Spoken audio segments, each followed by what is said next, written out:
The president wants to spy on 200 million Americans without a warrant. Has he read this document, which he was sworn to uphold? Now, I will not have you libel Abraham Lincoln. I don't understand the problem with registering guns. We register cars. Mark Levine brings you the news the government doesn't want you to know. Today, an explosive story about connections between white supremacists and Islamic terrorists. When there's a conflict between Scalia's conservative values and the Constitution of the United States, he throws away the Constitution. When we do have secret prisons, that is not what America's all about. Let's go to Mark in 5, 4, 3, 2.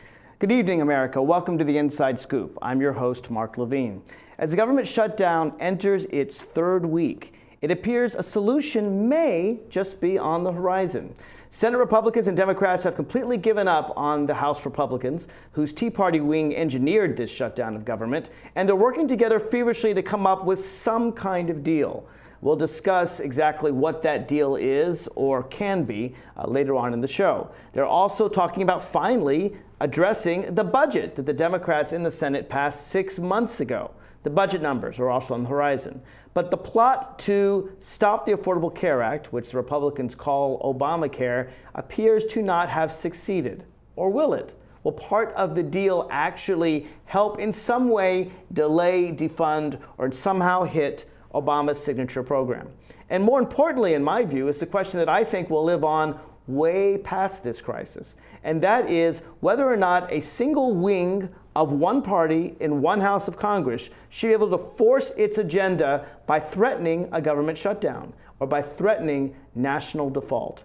And if we don't get a deal as early as Thursday, that's right, Thursday, we may just default on the national debt for the first time in American history. It's never happened before, but economists across the spectrum are saying it would be economic Armageddon. To help address these questions, I've invited Perianne. She is a reporter on RT America. She's a self-described libertarian, and she's a former staffer for a Republican member of Congress from Florida. Perianne, welcome to the Inside Scoop. Great to be here.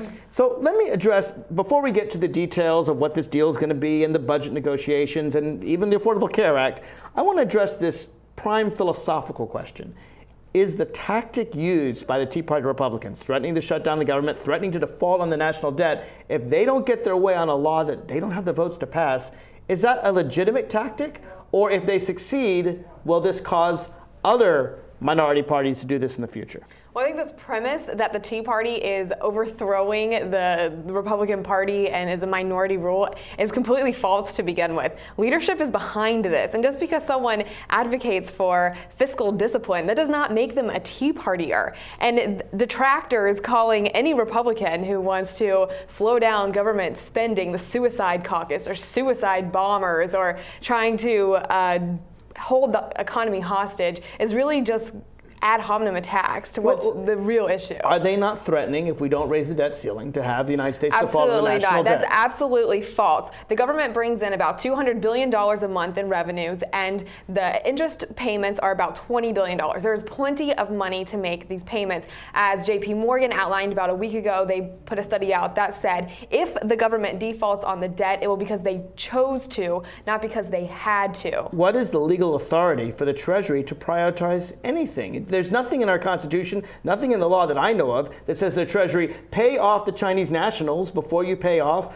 the people who need Social Security or who need regular government funds. It's just not in the law. Well, that is an absolute concern, and I do understand that side as well. What I would advocate for is to start streamlining the government before we start making these cuts to the programs that so many people rely on. The GAO put out a great report, the bipartisan watchdogs, of duplication, fragmentation, and overlap within our government. And there's billions of dollars to save within there. And we can talk about all of that, and I promise you, we will get to the budget. And I know that you're one of the few people out there that actually, I think, supports the government shutdown, or at least supports strangling government. Well, I don't support shutting spending. the shutdown, but there has been 17 shutdowns in the past 35 years. It should not be used regularly, but when we have this amount of massive debt, $17 trillion, I mean, we're really looking at a very serious fiscal situation. I mean, sometimes it takes extreme measures to address extreme problems. Okay, there's lots of things I want to address there. First of all, you said it's happened 70 times in the past 35 years. It actually has not happened for 18 years. The last time it happened was when Newt Gingrich engineered the government shutdown.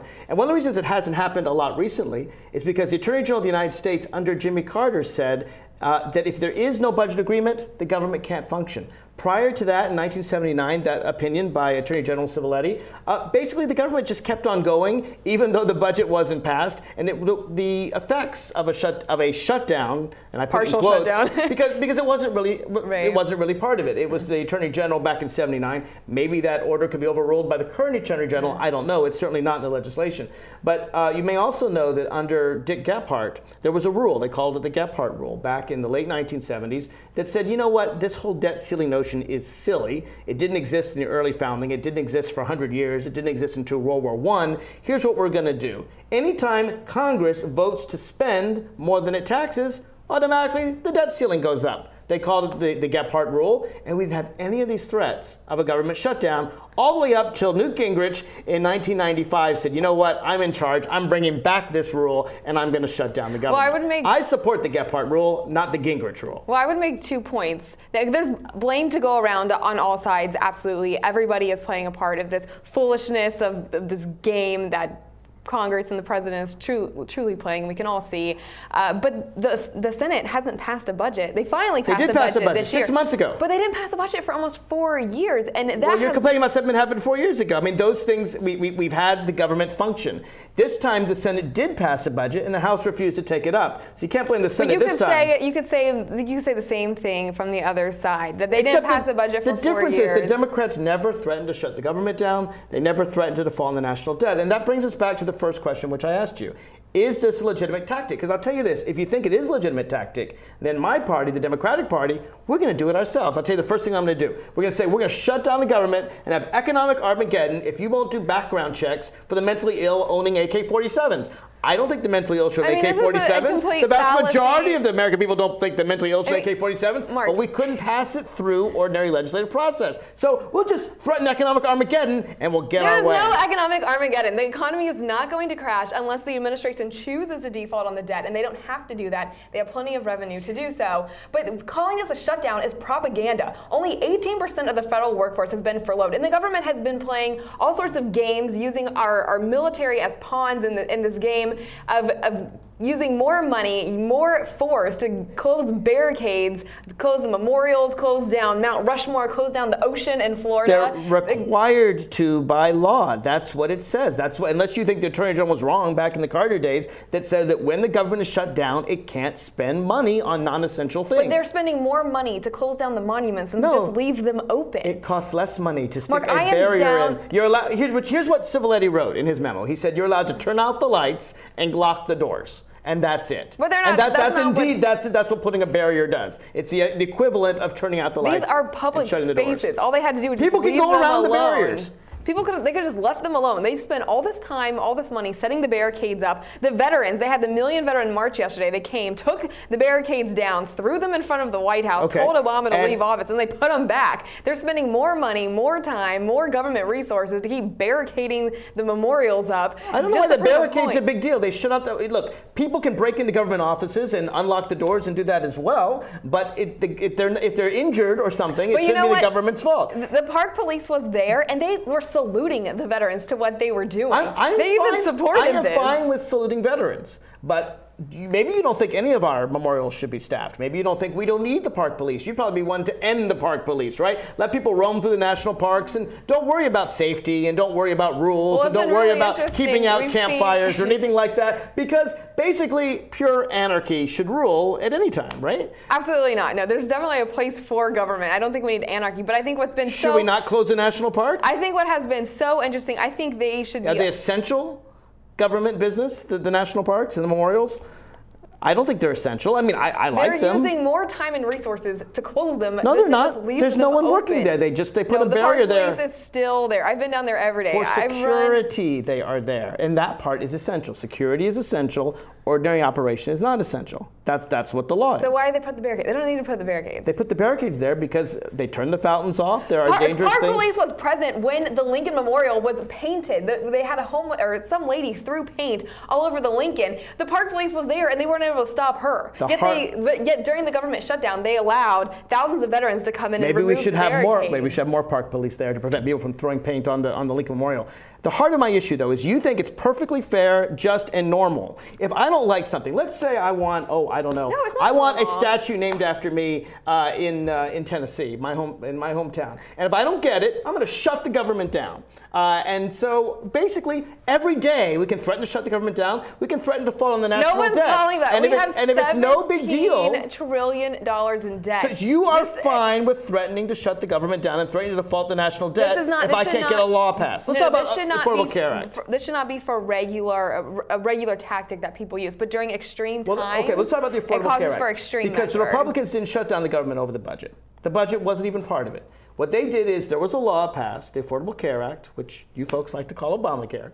President Obama calls it Obamacare. He does now. He does now. So fine, we can call it Obamacare. We can call it the Affordable Care Act. It doesn't matter. The law was passed. It was passed. It took more than a year to pass it.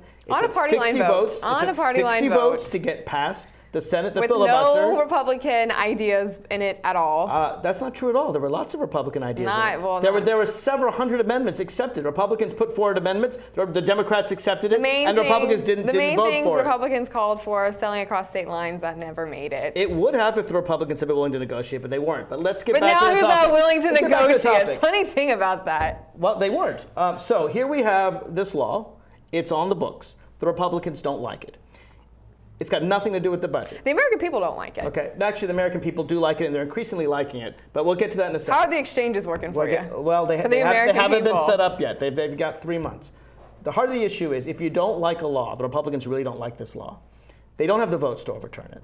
They don't have the votes to repeal it. They're not even close. In fact, Ted Cruz, let me play for you what Senator Ted Cruz.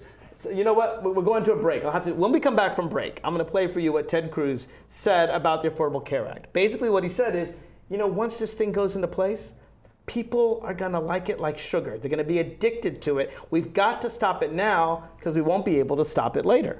So he comes on and he says this. We're going to play that when we come back. The heart of the issue is, though, is that this tactic is something you think is justified. Because if you think it's a justified tactic, you know that the green wing of the Democratic Party might just do the same thing next year. And you'd be okay with that?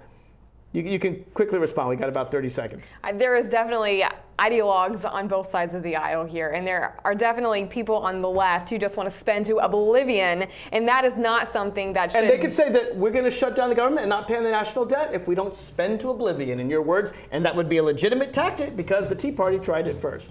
That's my concern. All right, good luck with that. My concern is the tactic. Folks, if you want to call in and join this discussion, you can do so. That's one of the benefits of being on live TV. Just give us a call, 888-488-MARK, 888-488-6275, local number 571-749-1166. We'll be right back with my lively discussion with Perianne right after this. Saving for retirement might be easy for some folk, but for others, it might take a little more work. And for those who haven't started, there are still things you can do to catch up.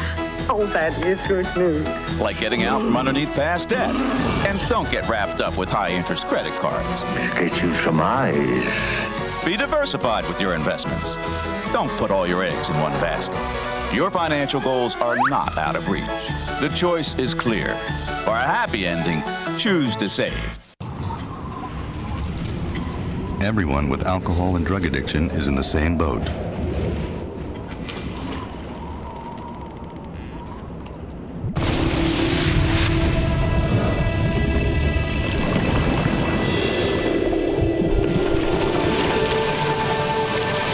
With treatment, you can find solid ground. For drug and alcohol information and treatment referral for you or someone you know, call 1-800-662-HELP.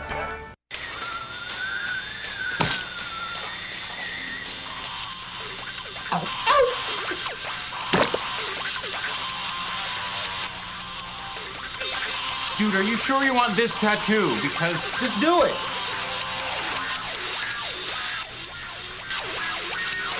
Some mistakes in life are permanent.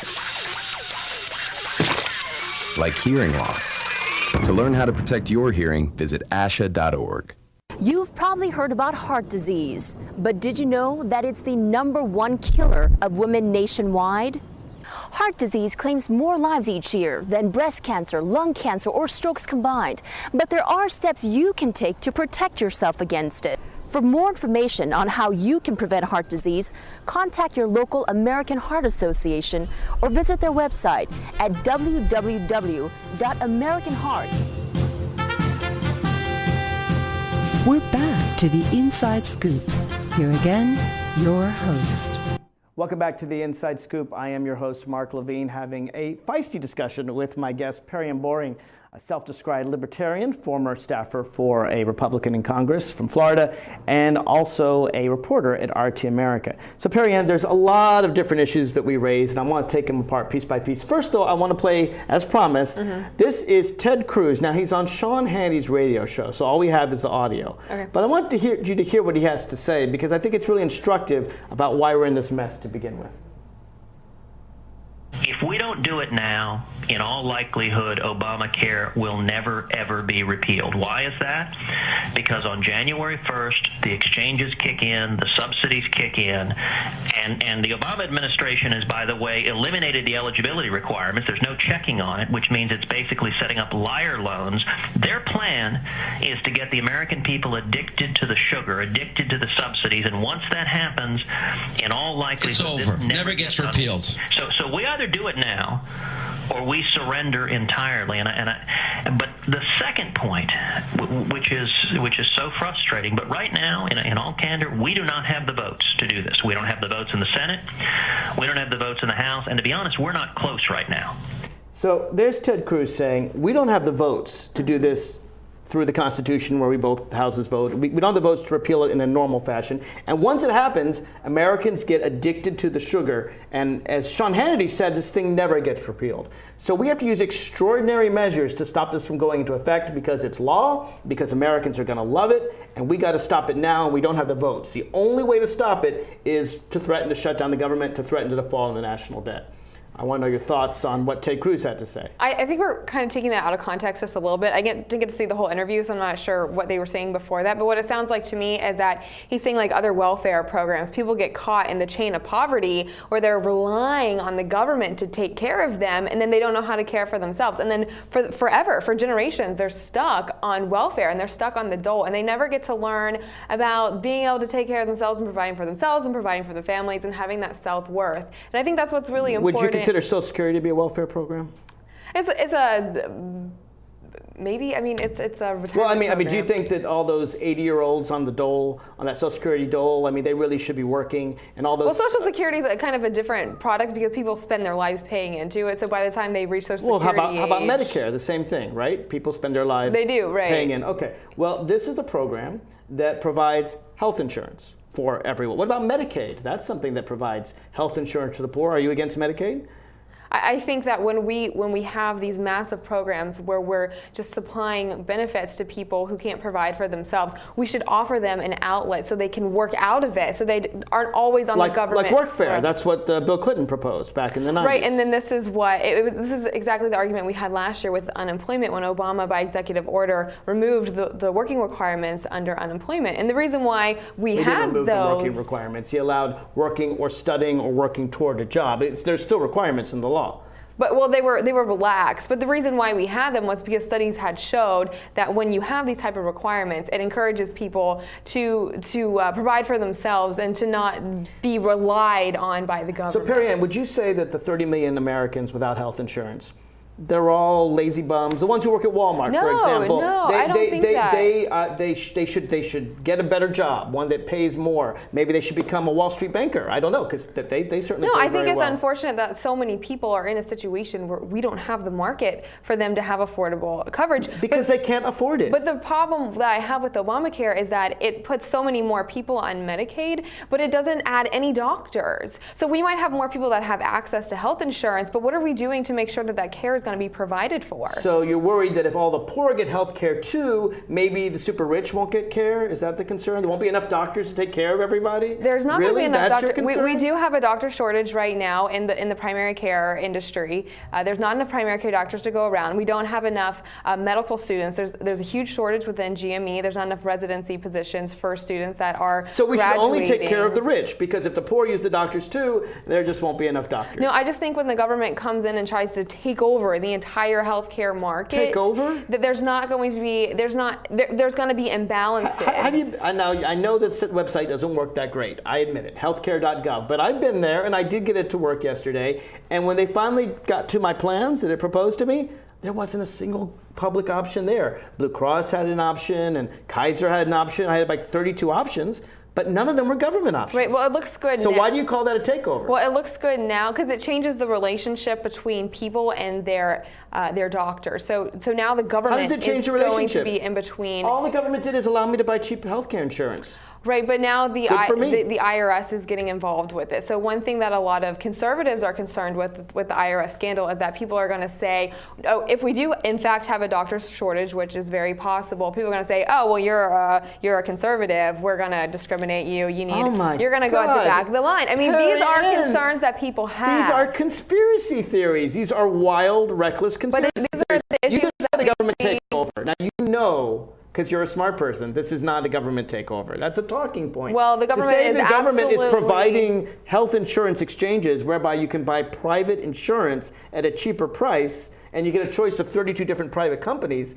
That's not a public takeover. I support a public takeover. More and more doctors are not accepting Medicaid patients. They don't have to. They don't have to. But the problem is if we put all these more people on Medicaid and then we have doctors that aren't accepting Medicaid patients, all these people are going to get to their healthcare providers and they're going to have long lines. And this is the problems that we have in Canada. This is the problem we have in the UK where we have similar type government Canadians love problems. their healthcare. Canadians have long English lines. people love their healthcare. English people have bad teeth because they can't see the doctor. I would rather wait in line a week to see a doctor than have no doctor at all. And well, you know what they tell you 30 in Canada? million Americans have no, actually more, 50 million Americans have no doctor at all. And you don't seem to show any compassion for these people that are working hard, playing by the rules, and can't afford health care. No, I want everyone to have access to health care, but I think... How? They don't have the money, Perianne.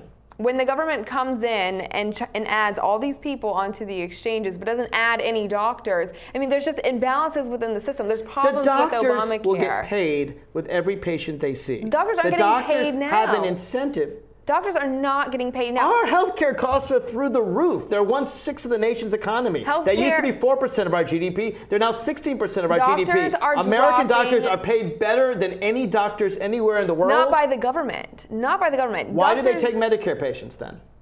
Why do doctors take Medicare patients? Well, in a lot of areas, like in Florida, where I'm from, there's so many seniors. That's right. So if they don't take Medicaid patients, they're not going to get anybody because everyone's on Medicaid. They're going to get people who aren't on Medicare and on Medicaid. You know what? They take Medicare patients because even though they're paid less than through the private health insurance system, they're still paid a decent enough amount that the vast majority of doctors do take Medicare patients. The vast majority of doctors do take Medicaid patients. And if they don't want to, they don't have to. And I hope and pray that this is sustainable, but we're seeing more and more doctors not accept Medicaid patients. And we're seeing more private doctors come forward with private practices where people are even paying cash for their services. And that's fine. That's fine. That's the free market. And the government, so-called government takeover, doesn't prevent any of that, does it? That can still happen. Well, I definitely have a concern with the future of the healthcare of our country. And as a young person, I definitely is it my best interest to make sure that we have great healthcare. So why not let's see how it works, all right? We've got the exchanges. They're opened up. The website's overloaded.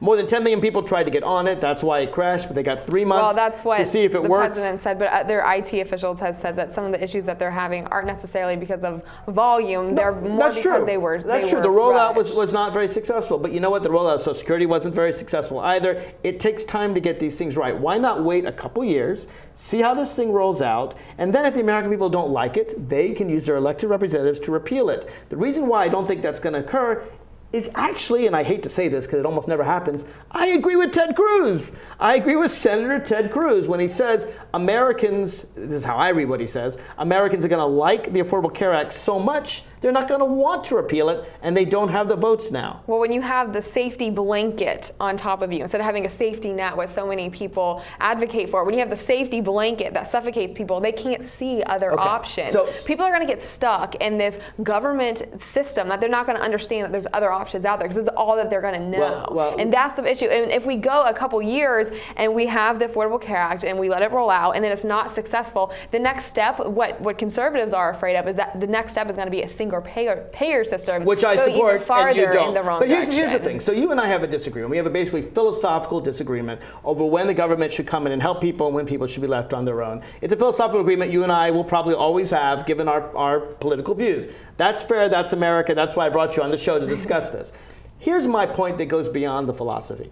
When there's a philosophical disagreement, isn't the right way to resolve it in a democracy, or to be specific, in a constitutional republic, that you vote for people who agree with you, I vote for people who agree with me, that we send them to Congress and the majority votes, and you get a majority in the House, a majority in the Senate, you even get past the filibuster, which I hate, but we can save that argument for another day. The president signs it into law, and we're done. And if you don't like it, you get enough people on your side to pass a law in the House and get a new president in the Senate, and you overturn it by the Constitution. Well, that is how it is set up. But also what's set up is the appropriations process. And the Constitution also says that all revenue spending bills have to originate in the House of Representatives. So here's my question. So the House... Every other fight, every 17 fights that you've mentioned, the government shutdown, they've all been about the budget. They've all been about appropriations. They've all been about how much revenue should go to which place, or the overall level of revenue, level of tax, and so forth.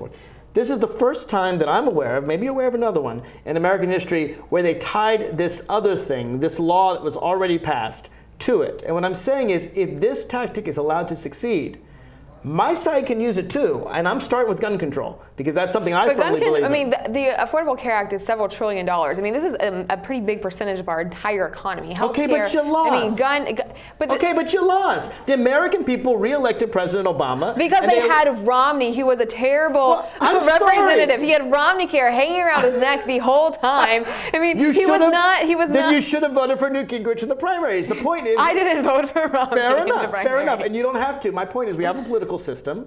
You know, and President Obama isn't my first choice either. The political system also says that the House is responsible for bringing up appropriations bills. The House is not under any constitutional authorities to fund Obamacare. It was passed, but now because of the appropriations so you think it's a process, legitimate tactic to say, we don't like Obamacare, and we're going to threaten to shut down the government and even default on the national debt if you don't give us what we want? No one is advocating for that. No one is advocating that. Well, isn't that what they did? That is not what they did. They're not saying we're going to default on the debt. No one is going to default on the debt. That's not going to happen. That's just a scare tactic. Well, let's talk. So let's separate the two. Propaganda at its best. Let's separate the two. All right. You think it is fair to have a government shut down so as not to fund Affordable Care Act. You don't think it'd be fair to do a default on the national debt. I think it is a noble cause because the business community is very concerned about this bill. They're very concerned about the Affordable Care Act that is going to have a negative effect on the economy and jobs. And you know what the number one thing people around the world, as polled by Gallup wants, is a job. That's above health care, that's above food, that's above shelter. But you're not answering my question about this tactic.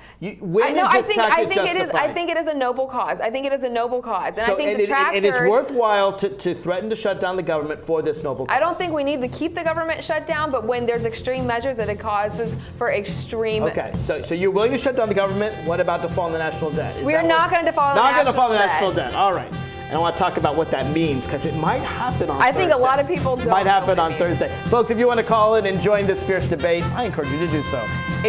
888-488-MARK.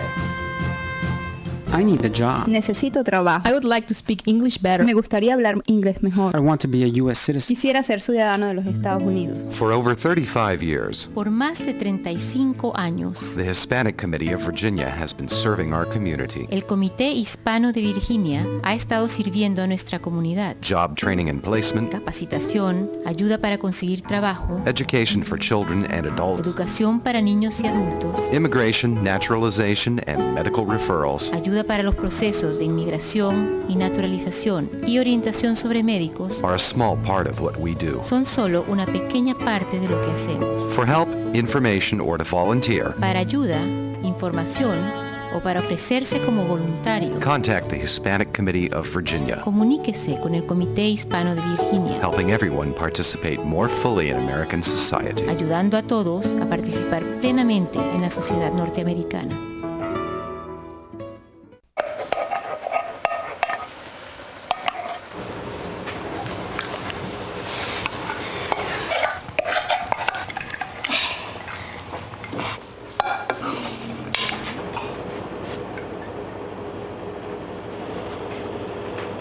Hey, Lena, where's yours?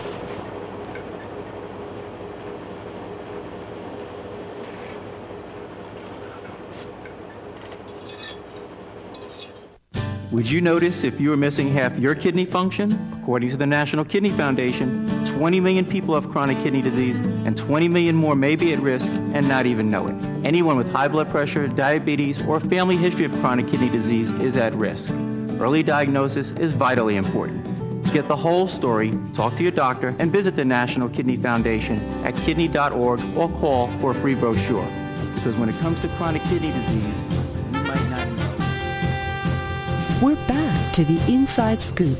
Here again, your host. Welcome back to the Inside Scoop. My name is Mark Levine. My guest is Perianne Boring, self-described libertarian, reporter for RT. If you want to join this feisty debate, you can do so. Just call in at 888-488-MARK, 888-488-6275. So Perianne, I think I established, it's like pulling teeth, but I think I established before the break that you do think it's a legitimate tactic, what the House Republicans did to say, we're not going to fund the government at all, we're not going to do a continuing resolution unless you give us a compromise on the Affordable Care Act. You think that's a legitimate tactic that they can use, and frankly, any future Congress can use on any tactic? I don't like that the government shut down. I want the government to reopen. I think there's so much foolishness behind this. There's so much party line politics behind this. But when there is an issue that anybody on any side of the aisle is willing to fight for, okay, but when we're under extreme circumstances, it causes for extreme measures. But okay, I do want the government to reopen. All right, so now the next thing, you said, however, nobody's going to default in the national debt. It sounds to me like you do not think that tying a debt ceiling to non-budget legislation, that's going too far. But that is not raising the debt ceiling does not mean we're going to default on the debt. Raising the debt ceiling says we're not going to borrow anymore. Right. Right. So it means we would have to start using our cash on hand, our taxes, instead of going to the Federal Reserve and asking for loans to pay for our bills. So Congress passes a law that says we're going to tax $1 trillion, and they pass another law that says we're going to spend $1.4 trillion. Okay, so I'm just throwing out random numbers, but the point is, Congress passes a law, we're going to tax this much, and Congress passes a law saying we're going to spend this much. Both are authorized by law. This deficit that Congress wants to pass is completely authorized by law. Whether or not we pay that debt, it seems to me, shouldn't even be up for discussion. I think that actually the debt ceiling is unconstitutional, and I'm going to tell you why. The 14th Amendment to the United States Constitution says, and this is Section 4, one of my favorite provisions, though it's never been invoked. It says, the validity of the public debt of the United States, authorized by law, shall not be questioned. Now, this has never been cited by a single president. In fact, President Obama declined to cite it. I think he's wrong, because it seems to me that the taxes were authorized by law, the spending was authorized by law, and the debt ceiling is actually contradictory legislation. And there are all kinds of provisions about Congress passing contradictory legislation. Someone has to sort it out. We have to talk about the elephant in the room. And what is the most unconstitutional agency of the government is the Federal Reserve. Without the Federal Reserve, we would not have this amount of debt and deficits. The Federal Reserve is funding this out-of-control spending that we have. Because the people's representatives in Congress created the Federal Reserve.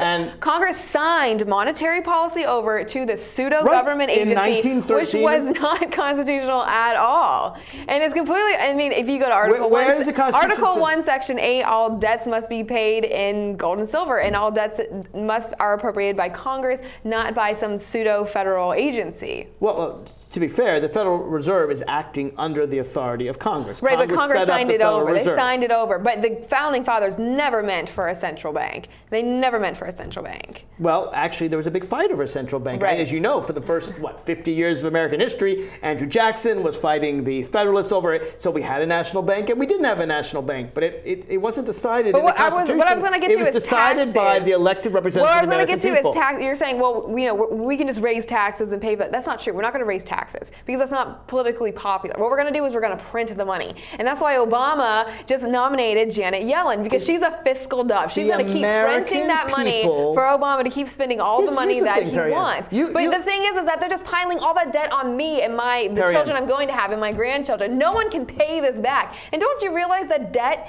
amounts to slavery? We are all going to be chained to this debt. There's a $53,000 per citizen in debt. How are we going to pay this back, Mark? you and I Can you pay $53,000 in taxes to pay for our debts? Actually, we have less debt now than we had during World War II, and we had more than our GDP. And you know what? We paid it all back. But here's the thing: how are we going to pay this back, Mark? How are having a philosophical discussion over the debt, and we can do that. My point, though, is a more general one. You don't like the Federal Reserve. You don't like how much is being taxed. You don't like the deficit. The answer seems as simple. Find enough people that agree. I don't agree with you, so I'm not going to vote for the same candidates you're going to vote for. You find enough candidates that agree with you. You win an election, and in our democracy, that's how decisions are made. You may persuade people on TV to agree with you, and then they vote for candidates you like, and that's how decisions are made. What you don't get to do is say, I disagree with you, therefore I'm in charge. No, it's not okay to rack up debts and deficits on the backs of our children and our grandchildren. Give the bill to them. I mean, the road to righteousness is very narrow, and there's very few people that ever walk a straight path. There's a lot of people who do things that are wrong. And the debt is not righteous? No, it's not. And spending this amount of money is completely immoral. Well, first of all, we have the deficit just under President Obama. We went from 1.4 trillion to about 700 billion. But our debt to GDP ratio, the deficit is down, but our debt to GDP ratio is rising. It's under 100%. Is that about over 100% in World War II? It's about 105%. When Obama was born, it was at 66%. Now it's at about 105, and if we include our off-sheet liabilities, it's about 500%. I have an easy answer that could solve all of the debt crisis and put us back into the surplus that we had under Bill Clinton. You want to hear what it is? It's very simple. More money? No, end the Bush tax cuts. You end the Bush tax cuts, and we are in massive surplus. But as I say, that's not going to happen because it's not politically popular. So what are we going to do? We're going to print the money. What you propose isn't politically popular either. You're saying shut down the printing presses, don't print the money. What I'm telling you is even less popular than repealing the Bush tax cuts is your idea of suddenly ending the Federal Reserve and going back to the gold standard. That is not very popular. I'm not advocating for a gold standard, but you know what is the most regressive thing on poor people, on people Social Security taxes. No, inflation. Your cost of living, your cost of What was the inflation rate last year? 1% or was it 2%? How much did milk go up last year? Or was it 2%? How much did milk go up last year? We have milk subsidies. 300%. And you know what I'm opposed to? Agricultural subsidies, and I bet you are too. I'm not for subsidies. Do we agree on that? No, I'm absolutely That's why the milk not prices for are up. subsidy. Because of agricultural subsidies, which you and I both What about oppose. gas? I mean, food in what general. What about gas? Electric. There's a problem in the Middle East. Maybe you haven't heard about it, but it's aflamed, and they have a lot of our oil. And I and President Obama seek getting away from fossil fuels, supporting things like solar energy, green energy, and battery-powered cars, so we don't have to worry about gas prices. So there's milk prices and there's gas prices. But overall levels of prices are 1% to 2%. What about food? I'll tell you something about food. I support food stamps. I think that hungry people should have a right to eat in America. Here's the thing. People should have a right to eat, and if their money had purchasing power, they'd be able to afford it without having the government support them. It's not inflation that's killing the poor and middle class in America. Not quite, I'm but sorry. It's sneaking its way in. It's not even close. Sneaking its way in. What's killing American poor and middle class people is low wages. How about if we purchasing power? What do you think purchasing power is? Okay, here's the answer. Raise the minimum wage. Let's raise the minimum wage. Let's raise it up to $11, $12, $13. Why not 20%? Why set it at anything?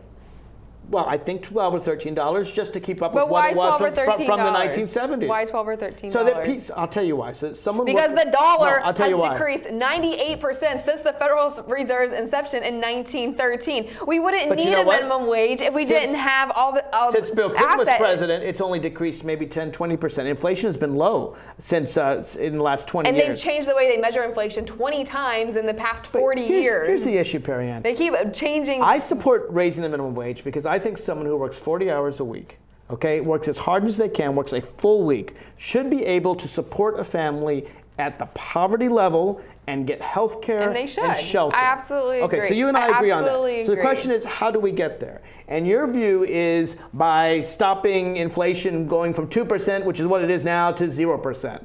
And I'm telling you that's tiny compared to the fact... as measured by this random basket of goods. That you want to call it 3%? I'm not going to fight with you. I would say it's more. I would say wages have decreased more than a third. Real wages, all right, after inflation, are decreasing. And they're not decreasing because of inflation. They're mostly decreasing because employers are taking all the money they make from workers in Mexico and China and people who are willing to work for $1 a day, and they're selling their goods. And if we were to have better wages here at home, if we were to require places like Walmart to actually pay their workers a decent salary, then workers would have enough money to be able to live on those poverty wages. I will strike a deal with you. I will strike a deal with you. I'm listening. You quit the printing press, and then we can talk about Oh, I do something and then we can talk? No, that's not how it works. It'll be at a mutual time. You and the Fed, and I'll sign a.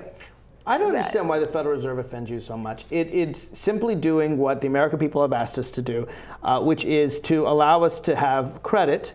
And, you know, credit is something that helps the economy. I mean, when people can borrow money to start a new business, they don't have the capital, borrow the money to buy a home, borrow the money to buy a car. We have $17 trillion in debt. That's $53,000 per citizen. So let's raise taxes on rich people. How about this? We'll stop giving special benefits to hedge fund owners. We'll stop giving special benefits to people who own corporate jets. These people that you've elected in Congress, are they going to vote for that? No one's voting for this. The Democrats have and will and do. We don't have enough Democrats. They can't pass it. Well, they could if we elected more Democrats to Congress. There's not enough people that want to raise taxes. It's not going to happen. So they're going to go to the printing press. Raising taxes on hedge fund owners, 80% support that. Even a lot of Republicans. Raising taxes on corporate jet owners.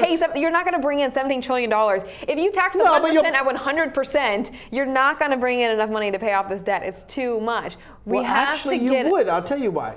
Under Bill Clinton, late 1990s, we, under Democratic proposals, were running a surplus. And that's a word that you don't even hear in Washington. People don't even know what it means. A surplus. We haven't passed a budget in 4 years. $200 billion surplus in 2000. And Clinton was signing budgets because president. Democrats were passing budgets. Right. Something you've just completely written off. The Democratic Party are the party of the fiscal conservatives. It is your party, the Republican Party, that is spending like drunken sailors. On what? Look at the fact that when Bill Clinton was president in 2000, same Congress, we ran a surplus. George Bush becomes president, and lo and behold, he gives massive deficits. I'm not going to sit here and back up President Bush. You can't. I'm not. That's because not what I'm saying I know you can't at all. But today we are in a situation where we have $17 trillion debt. We have no way to pay this back. We have to quit raising the debt ceiling. Why even call it a debt ceiling? Just call it the debt target, because it seems like as soon as we raise it, all we want to do is hit it as fast as possible. Unconstitutional because the 14th Amendment says if you've got a debt authorized by law, it's valid. But that was before the Federal Reserve was in existence, before the Federal Reserve was printing $85 billion a month. I mean, it's absolutely unsustainable what we're doing here. But you know what? And for anyone who doesn't... Perianne, we're sustaining it. The Chinese are lending us $1 trillion. I forget how many $1 trillion or so. But they're not buying as much as they used to. Well, they're not. At all. You know why? And they're beginning to laugh in our face. Because they're afraid that people like the Republican Party are going to default on national debt. That's the only thing that would cause us to do this. Passed a memo throughout Congress saying they know we're not going to default on the debt. This is a scare tactic. This is propaganda. This is hysterics. Well, then what are you complaining about? If we're not going to default on the debt, we can pay back the $17 trillion. We'll just pay it back year by year the way we've been doing it for the last 100 years or so. Because we have an overbloated government. Back to the GAO report of duplication, overlap, and fragmentation. We need to streamline the government. President Obama said himself that there's not an agency or department that can't be streamlined. The government. The government is so big, it literally doesn't even know how big it is. We got to take one more break. But when we come back, I want to know exactly from you what is worthwhile, what government programs we should keep, and which ones we should discard. I'm all for cutting waste and abuse. That's easy to say, but put the pedal to the metal. Exactly where would you cut?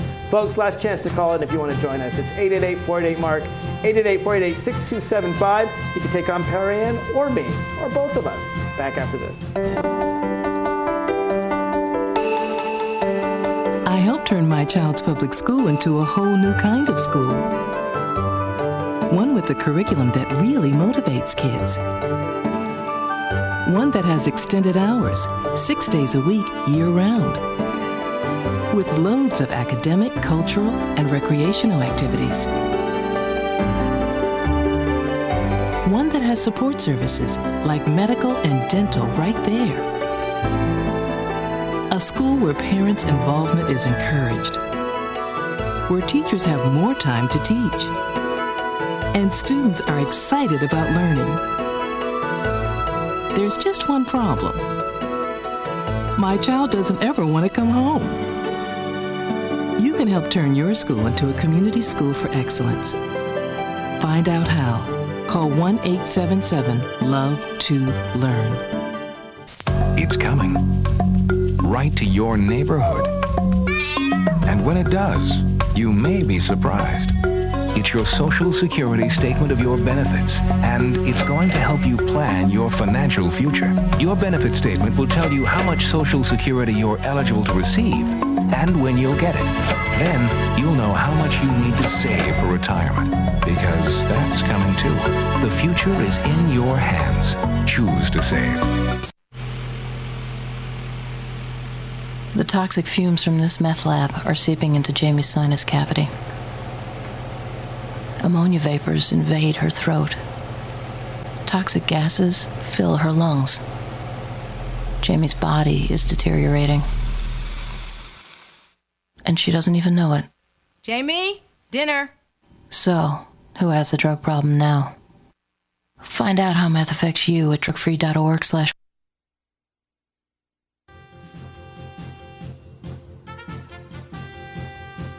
We're back to the Inside Scoop. Here again, your host. Back to the Inside Scoop. This is Mark Levine, your host. I'm discussing the issues of the day, specifically the government shutdown with Perianne. She's a reporter at RT America and a self-proclaimed libertarian. We're having a fierce discussion on philosophy, but also on practicality.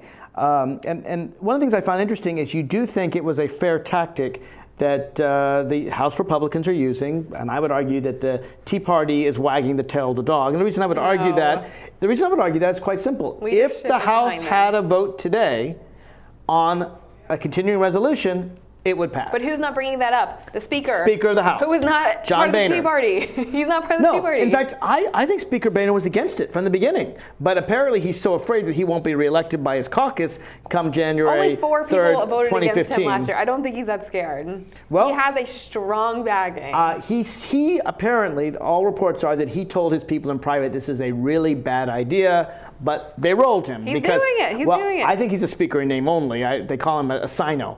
And I think he's basically allowing the Tea Party. But whatever it is, if this is a legitimate tactic, you would have to concede that if the Democrats want something, and we could talk about gun control, we could talk about immigration reform, we could talk about a lot of things Democrats would like to see that haven't passed. Healthcare is a significant portion of our economy. Huge percentage. Immigration is a significant portion of our economy. We want immigration reform. We Democrats want it. We haven't been able to get it through Congress. Very simple. We're going to default on the national debt unless you give us immigration reform. If you want to talk about partisan politics, the Obama administration allowed for an illegal immigration rally to happen on the National Mall on October 8th. At the same time, he closed the World War II memorial that was built with mostly private funds to honor our most beloved war heroes, the World War II veterans. So he would allow illegal. Actually, the veterans were allowed in because of their free speech rights. For the same reason that was others, way after but same reason others are allowed in for free speech rights. But get to my point here. If this tactic is justified, and if it succeeds, it's an open door to every faction in Congress. I don't care what their issue is. It could be the farmers who want agricultural subsidies. It could be, like I said, immigration reform. It could be gun control. The cause is because the business community is calling them to do so. Well, actually, no. The U.S. Chamber of Commerce came out very strongly against this tactic just last week because they said shutting down the government goes too far. They don't like the Affordable Care Act, there are plenty but they of people said in the business shutting down the government goes too far. Of this, but address this question. You have to admit that if it's a legitimate tactic for your causes, it's also a legitimate tactic for my causes. It is a huge amount of the economy. I mean, I wish I had the number. What percentage of healthcare makes up our... 1/6 of the nation's economy is healthcare. Okay, what is immigration? I don't have not that numbers. Much. The work done by undocumented immigrants is quite large. I don't know whether it's 10% or whatever. So it's a big part of our economy. And we had a debate, and your side lost. Except that, run in the next election and try to stop it. The House has every constitutional right to bring up whatever appropriations bills they want. And what I'm telling you is that a future House, if you succeed in this, a future House... Sure, it's fair game. It's fair game. Fine. Okay, that's fine. That's all I wanted you to say. That's what I was trying to get. Go for it. I mean... Fair enough. It is fair game. I think it's dangerous game because I think what it allows is it allows minorities to take over, and you can't govern that way. It is not a minority. The leadership is behind this, who is not part of the Tea Party. The majority of the House does not support this. Okay? It may be a majority of the Republicans who are the majority party of the House, but that's not a majority of the House. We can't say anyone who's against Obamacare is part of the Tea Party. There is enough people that it has. No, what I'm telling you is a majority of the House does not support this tactic No, a majority of the House doesn't support the Affordable Care Act. I accept that. But a majority of the House does not support the tactic of shutting down the government and or threatening I mean, default. nonetheless, we're here now, so what we should talk about is reopening the government and what it's going to take to reopen Fair the enough. government. Let's talk about that, because there is a deal on the table, apparently, and the deal goes something like this. They're going to allow the government to reopen till about January, is the latest I've seen. This is the Susan Collins Senator Manchin of West Virginia, their deal, and it's still in flux. Anything could happen. They allow the debt ceiling to rise to about February of next year. The Democrats get this benefit. They get the Republicans actually to enter budget negotiations, because the Senate passed a budget 6 months ago that House Republicans have refused to even touch. They're going to enter in that budget negotiations. Thank you for passing the bills in it. And the Senate Democrats will consider, I believe, the reinsurance tax, which is a pretty obscure tax, and an Affordable Care Act that very few people have to pay. They're going to consider that. That seems to be the outlines of the deal. If that happens, the Senate looks likely to pass it overwhelmingly. Ted Cruz won't support it, but virtually all the Democrats and probably 30, 40 Republicans will pass the bill. It'll get to the House on Wednesday, and the default of the national debt is... No. They're going to reach the national debt. They're not going to reach the national debt on Thursday. They will default on something. It's not going to be the national debt. If this deal or something similar to it passes the Senate, should the House also pass the bill? That's up to every member. If I was a member, I wouldn't vote for it. You would vote against it. I would never raise the debt limit ever. You'd never raise the debt limit ever. For no reason whatsoever. Okay, so in your view, the debt limit should be reached and we should stop borrowing tomorrow. Or it's maybe Thursday, as it happens. Yes, we should. Okay, when we stop borrowing, now the Treasury has all these obligations, all these things that we bought and paid for, everything from airplanes to patients on Medicaid to interest on the national debt. We have 23 different agencies we can only afford about 70% of the government. Your view, the Treasury should prioritize, even though there's no provision in law for them to do this, and pay what? Interest first? That's the first priority? They should not default on the debt, because that would cause a run on the dollar, which would be a complete international catastrophe. It certainly would. We agree on that. That is something we don't want to do. So interest on the national debt goes first. But there are plenty of things we don't need to pay. If the interest on the national debt goes first, then since the Treasury Department is making decisions, and they're not doing it based on law because they have to, they run out of money, they've got to make decisions. Treasury Department, the Treasury Secretary is appointed by the President of the United States. He's a Democrat. So I say, you know what? If you have to prioritize after you pay interest on the national debt, we're going to fund all the Democratic priorities. We're not going to fund a single gun license. Sorry. We're not going to fund corporate subsidies. No more corporate welfare. We're not going to give all those pharmaceutical companies all those drug benefits. We're going to help unions. We're going to help teachers. We're going to fund all the government that Democrats like. And because you've unilaterally cut off the spigot, we're going to prioritize only Democratic priorities. Well, you know what's so Screw you, Republicans. You put us in this mess. Well, you know what's so interesting is that Congress and the administration is forcing our federal employees to prioritize their payments. We have furloughed 800,000 people who were relying on this money, who aren't budgeted for a furlough, and they're having to prioritize payment. They're having to make They're having to make tough decisions. You know what's even worse? No, they're having to make tough decisions like, do I pay my credit card or do I pay my mortgage? You're right. The government is not going to have to face those type of programs. They're going to have to decide, are we going to give money to this company or that company? They're going to have to decide, do we streamline the way we fund military uniforms? We have 23 different departments that pick uniforms for the military. I mean, there's so much overbloated government fragmentation, overlap, duplication. There's so many areas to make the government efficient that we don't even have to make controversial decisions. The GAO put out a report. You can't cut 30% of the budget without making controversial decisions. Well, we could go through the non-controversial Maybe we'll just end a branch of the military. We don't need a Navy and an Air Force and Marines, just no more Marines. Well, we don't need 23 different agencies picking out uniforms for the military, different departments picking out. I'm all for streamlining. One of the best things Al Gore did when he was vice president was he helped streamline government. It's always a good thing, and I'm going to support any of your plans to do that. So why can't we do it? Why can't we do it? We're not going to save 30% of the entire national budget. Even if we only save 1%. I'm for it. If it's only, why can't we do it? I'm for it. Why can't we do it? Why is the president so against it? The president's not against it. Then why aren't we doing it? Because it's very, I'll tell you why. Because it's hard, but it's hard. It's even more hard for the why. military families who are having to choose between paying their credit card debt Here's and the paying thing, their Perianne. mortgages. But the government, who gets paid to make these types of decisions, can't do them themselves. Perianne, I mean, this is Congress, completely immoral. That's what I was saying earlier. Let's talk Debt about is immoral. These deficits are immoral. The decisions we're putting our federal Deficits employees are not immoral. Hang on, Perianne. So here's what Congress voted on. They voted that all the people who are furloughed, they're all going to get paid. They get paid every penny back. Eventually. Republicans and Democrats are going to pay every penny back. But these people have so let's talk about coming up. So here's the thing. So the Republicans shut down the government, and not only did they not save any money, but it's going to cost money. It is. The reason it's going to cost money is we're paying every employee exactly the same. We're going to cost an extra, I think it was $19 billion is what it cost last time just to turn the lights out and leave. The work that doesn't get done. We're paying people who aren't doing any work. You should hate a government shutdown because we're paying people who aren't working. The end of your federal employees, basically a free vacation, right? No. Right. That's what the Tea Party Republicans forced us to do.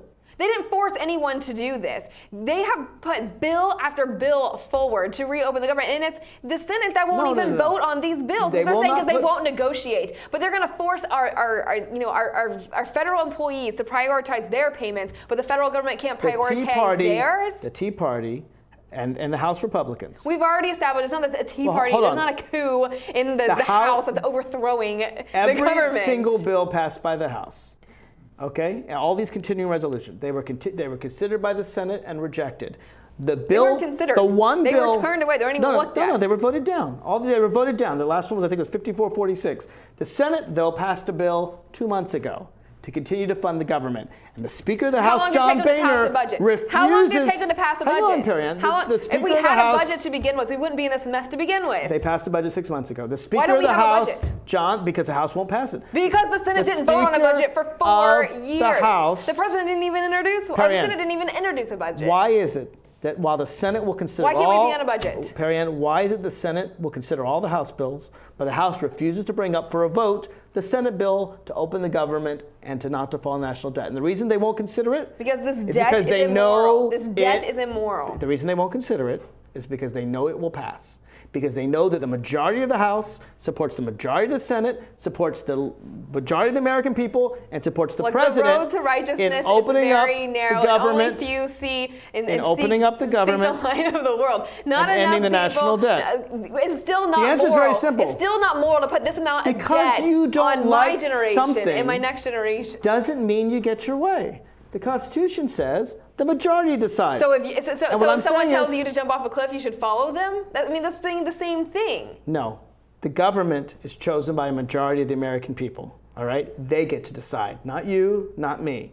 And the House should the House has decided. The House has decided they're bill. not going to bring up the revenue bill. The House didn't decide which they have the House didn't decide that. Authority the majority of the House supports opening the government. It's only Speaker Boehner supporting a minority in the Tea Party that refused to consider this bill. He has every right. As Speaker of the House, who elected him was the majority. Only 4 people voted against him. He was elected by the majority to do this. But he is putting his own personal ambition ahead of his country. And that's an extremely selfish thing to do because he That is what you get to do when you're the Speaker of the House. Just like when you're the President. Every chamber of government, every branch of government is supposed to be a check on the other one. And are you going to say President Obama has had more executive Our time's running up. But I'll tell you this. To me, it's that kind of thought, this kind of failure to compromise, that kind of blow up the government. Why don't we talk about executive orders that President Obama has passed? That's why we're in the trouble we're in today. And until the American people elect Democrats who pass budgets to Congress, we won't have these type of debts. And get rid of these hostage-taking Republicans, we will always have gridlock.